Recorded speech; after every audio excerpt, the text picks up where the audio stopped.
आज हम चैप्टर 12 देखने जा रहे हैं द न्यू इकोनॉमिक पॉलिसी, नई आर्थिक नीति। क्वेश्चन आंसर देखने जा रहे हैं। Right the summary of the lesson the new economic policy. Summary लिखना है या स्टोरी लिखना है नई आर्थिक नीति के बारे में। New economic policy is also known as economic reform since 1991। आर्थिक नीति को हम आर्थिक सुधार नीति 1991 के नाम से भी जाना जाता है क्योंकि वो उस दिन लागू हुआ। Economic reforms are the economic policies which brought to improve the growth and development of economy। जो economic reform है, आर्थिक सुधार है, वो आर्थिक पॉलिसी को इम्प्रूवमेंट, ग्रोथ, विकास और तरक्की के लिए लाया गया। After independence India rise towards industrialisation development. क्या है, इंडिपेंडेंस के बाद हमारा हमारा देश औद्योगिकरण की तरफ बढ़ता गया, उसके तरफ विकास होता गया। इंडस्ट्रियलाइजेशन मतलब औद्योगिकरण। The economic was control and so consumption, production and distribution all were in the hand of government because most industrialisation was done in public sector. क्या है, जो हमारा आर्थिक स्थिति है वो कंट्रोल हो गया। उपभोग, कंजप्शन यानी उपभोग, प्रोडक्शन यानी उत्पादन, डिस्ट्रीब्यूशन यानी वितरण। और क्योंकि ये सब कंट्रोल हो गया, आर्थिक उपभोक्ता, उत्पादन और वितरण, ये सब पूरा गवर्नमेंट सेक्टर के अंदर था, सरकार उसको चलाती थी। और जो भी औद्योगिकरण है वो कहाँ पर लगे रहते, पब्लिक सेक्टर में ही, पब्लिक के उद्धार के लिए ही लगा रहता है। But soon the government sector did not gain much profit and had gone toward loss। और क्या है, कुछ सालों में या कुछ महीनों में देखा गया कि जो सरकारी सेक्टर है या सरकारी क्षेत्र है वो ज़्यादा प्रॉफिट या लाभ नहीं उठाने पाया, वो हानि की तरफ चले गया। It is due to loosely work of government sector works and due to corruption and also other reason that lead government sector towards loss. हम अंदाज़ा किए हम कभी भी गवर्नमेंट सेक्टर या कुछ सरकारी काम के लिए जाते हैं तो वहाँ पर ऐसे ही काम नहीं किया जा सकता है। वहाँ पर जो सरकारी प्रक्रिया है वो थोड़ी लंबी है और एक अ, एक कानूनी दस्तावेजों के साथ जाती है, लेकिन करप्शन हो गया और इंफॉर्मेशन लीकेज के कारण क्या है, ये सब जो गवर्नमेंट सेक्टर, गवर्नमेंट क्षेत्र है वो क्या है, धीरे धीरे लॉस की तरफ जाता गया। हम देखते हैं कि काम करवाने जाते हैं कुछ भी तो लोग कुछ पैसा मांगते हैं, करप्शन। आप सब ने तो अंदाज़ा किया होगा। In 1991 the new economic policy was adopted in Indian government and they are. और आर्थिक सुधार नीति 1991 में ये सब अडॉप्ट किया गया गवर्नमेंट के द्वारा। Liberalization, privatization and globalization. Liberalization यानी कि उदारीकरण, प्राइवेटाइजेशन यानी निजीकरण और ग्लोबलाइजेशन यानी कि वैश्वीकरण। Liberalization, it means removing all unnecessary control and restriction on private enterprises sector such as licensing system। क्या है, जो ये सब जो अनावश्यक नियंत्रण है, प्रतिबंध है, उसको बंद करने के लिए है। जो प्राइवेट सेक्टर के ऊपर बहुत ज़्यादा दबाव रहता था गवर्नमेंट सेक्टर से, गवर्नमेंट की तरफ से, कि आप लोग लाइसेंस के बिना कोई इंडस्ट्रीज या उद्योग खोल नहीं सकते या कुछ बना नहीं सकते। तो वो लाइसेंस सिस्टम को, जो जहाँ पर अनावश्यक नहीं है या कुछ काम का नहीं है, तो वो सब लाइसेंस सिस्टम को हटा दिया जाए। Industrial sector reform. After new economic policy, there was no need for requirement of license except for 5 industries। यानी कि नया इकोनॉमिक पॉलिसी आने के बाद अब बहुत ज़्यादा क्षेत्रों में लाइसेंस की ज़रूरत नहीं थी, तो केवल 5 इंडस्ट्रीज़ में, उद्योग में लाइसेंस की ज़रूरत पड़ती है। Liquor, cigarette, defence equipment, explosive and danger chemicals. शराब में सिगरेट्स या तंबाकू बोल सकते हो। डिफेंस इक्विपमेंट्स यानी कि औजार, यानी कि जो डिफेंस के लिए गन्स या चाकू या कुछ भी बनाया जाता है डिफेंस के लिए, वो सब के उद्योगों में। Explosive and dangerous chemicals, explosive यानी कि जहाँ फटाके बनाए जाते हैं और जहाँ पर केमिकल्स बनते हैं, वो सब उद्योग सब में लाइसेंस की ज़रूरत पड़ेगी ही और ज़रूरी भी है। Contact of public sector, due to new economic policy number of industry reserved for public sector. और क्या है, नया इकोनॉमिक पॉलिसी बहुत ज़्यादा क्षेत्र यानी कि पब्लिक सेक्टर के लिए रिजर्व करके रखा है। Expansion of production. Before new economic policy, industries have to take license from more production, but after NEP, यानी कि new economic policy 1991, freedom was given to production. क्या है, पहले न्यू इकोनॉमिक पॉलिसी से पहले क्या है, पहले जो भी निजी क्षेत्र थे, निजी इंडस्ट्रीज थे, वो सब निजी उद्योग थे, वो सबको एक लाइसेंस दिया जाता था और वो लोग उतने ही मात्रा में प्रोडक्शन और कंजप्शन कर सकते थे। लेकिन अब न्यू इकोनॉमिक पॉलिसी से वो लोगों को अब बार बार लाइसेंस लेने की ज़रूरत नहीं है, वो लोग ज़्यादा भी प्रोडक्शन कर सकते हैं और हमारे इकोनॉमिक्स को आगे बढ़ा सकते हैं। Freedom to import capital goods, और उन लोगों को फ्रीडम दिया गया अपना जो भी प्रोडक्ट है उसको यानी कि इंपोर्ट कर सके यानी कि मंगा सके और दूसरे जगह भेज सके, दूसरे कंट्रीज। प्राइवेटाइजेशन, निजीकरण, process of involving the private sector in growth and development of economy with removing of some government ownership from public sector enterprises and more role is given to public sector enterprises। क्या है, बहुत अब पहले क्या हुआ, तो government government sector ही थे। अब क्या है, निजी क्षेत्रों को भी यानी कि बढ़ावा दिया गया, निजी उद्योगों को भी बढ़ावा दिया गया ताकि हमारा देश तरक्की और विकास कर सके। और तो इसके लिए गवर्नमेंट सेक्टर से बहुत ज़्यादा इंडस्ट्रीज़ को निकाला गया और प्राइवेट सेक्टर को कुछ कुछ उद्यम दिया गया या संगठन बनाया गया उन लोगों के लिए। By sale of some government enterprises to private sector, need of privatization was felt because of poor performance of government sector in public unit। क्या है, गवर्नमेंट सेक्टर जो गवर्नमेंट एंटरप्राइजेस रहता है, जो गवर्नमेंट और जो इंडस्ट्रीज है या जो गवर्नमेंट के लिए बनाया गया था, तो उसको प्राइवेट सेक्टर के दिया गया और प्राइवेट सेक्टर्स को बढ़ावा दिया गया ताकि जो गवर्नमेंट इंडस्ट्रीज जो लॉस हुआ है वो लॉस फिर से ना हो सके और प्राइवेट सेक्टर से हम हमारी इकोनॉमी एक बैलेंस और तरक्की की तरफ, विकास की तरफ बढ़ सकें। Before privatization, government introduce second 5 year plan, it is the plan for starting industrialization. क्या है, प्राइवेटाइजेशन से पहले गवर्नमेंट क्या किया था, सेकेंड 5 year प्लान को लाया था।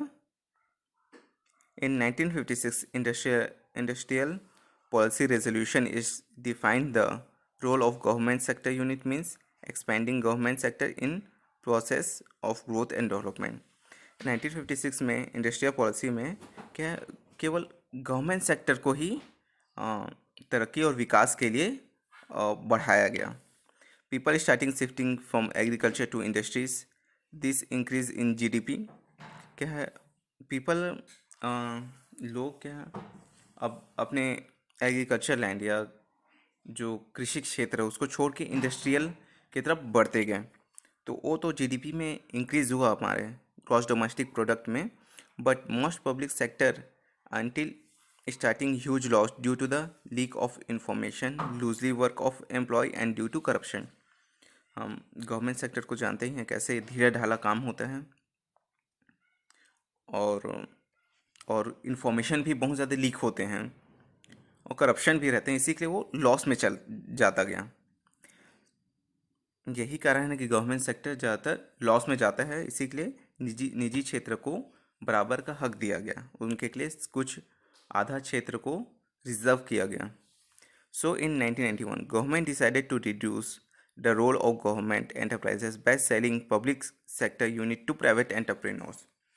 तो इसी के लिए यानी कि गवर्नमेंट निर्णय लिया गया 1991 में कि गवर्नमेंट एंटरप्राइजेस जो कि गवर्नमेंट सरकारी उद्यान है, उद्यम, उसको प्राइवेट सेक्टर के लिए बेचा जाए या उनके लिए रिजर्व किया जाए, ताकि हमारा इकोनॉमिक जो आर्थिक स्थिति है वो सुधर सके और विकास की तरफ बढ़ सके। तीसरा देखेंगे ग्लोबलाइजेशन, वैश्वीकरण। Globalization is the term use to describe how trades and technology have made the world into more connected and independent place. वैश्वीकरण से हम समझ सकते हैं कि जो आपका लेन देन है, इंपोर्ट एक्सपोर्ट बोल सकते हो, लेन देन बाहरी देशों से, और केवल सामानों में नहीं, टेक्नोलॉजीज, इंफॉर्मेशंस और बहुत ज़्यादा चीज़ों में, ताकि एक दूसरे से कनेक्ट हो सके दोनों। अ, जैसे कि इंडिया का कनेक्शन चाइना के साथ है, अमेरिका के साथ है, पाकिस्तान के साथ है, दूसरे देशों के साथ है। वो इंफॉर्मेशन, गुड्स और अनाजों का आदान प्रदान करते हैं, और ताकि दोनों देश कनेक्ट और अच्छे रिलेशन बना सके और एक इंडिपेंडेंस देश बना सकें और सबको आज़ादी मिले ट्रेड करने के लिए, अपना व्यवसाय करने के लिए। Globalization is the process by which service and goods are easily import and export across the borders. वैश्वीकरण वही है, एक प्रोसेस है जहाँ आप सर्विस का या सामान या जो भी आपका सामान है, गुड्स है, उसका आदान प्रदान आसानी से कर सकें दूसरे देशों के साथ। It means integrating the economic country with economic to other country. क्या है इसका मतलब? क्या है, दूसरे आर्थिक है, जैसे दूसरे देश के आर्थिक को हमारे देश के आर्थिक से, जैसे कि कुछ दूसरे देशों में अनाज की कमी है तो हम उनको अनाज दे देते हैं, जैसे कि हमारे यहाँ पेट्रोल की कमी है तो दुबई से हम पेट्रोल ले लेते हैं। तो इससे क्या होता है कि आर्थिक स्थिति किसी भी देश का एक संतुलित रहता है। और जैसे कि अभी पाकिस्तान का हाल देख ही रहे हैं, वहाँ पर इकनॉमी बहुत गिर गई है, तो उसके वजह से प्राइस बहुत हाई हो गया है। इकोनॉमिक गिरने से प्राइस हाई हो जाता है, तो वहाँ पर अनाज हो गया, पेट्रोल हो गया है, आटा का दाम 200-300 चले जा रहा है 1 किलो आटा का दाम। तो ऐसे ही क्या है, जहाँ पर जिस चीज़ में कमी है वो चीज़ हम दूसरे देशों से ले सकते हैं। इससे क्या है, आर्थिक स्थिति बैलेंस रहती है और ठीक रहती है। Under this policy government remove the trade barriers to increase India import and export. इसमें क्या है, गवर्नमेंट क्या किया, ट्रेड बैरियर्स यानी कि जो लेन देन का है, आयात निर्यात का जो रोक था और बहुत ज़्यादा प्रोसेस हुआ करती थी, उसको क्या कर दिया, बंद कर दिया, ताकि यानी कि हटा दिया, ताकि इंपोर्ट एक्सपोर्ट आराम से हो सके।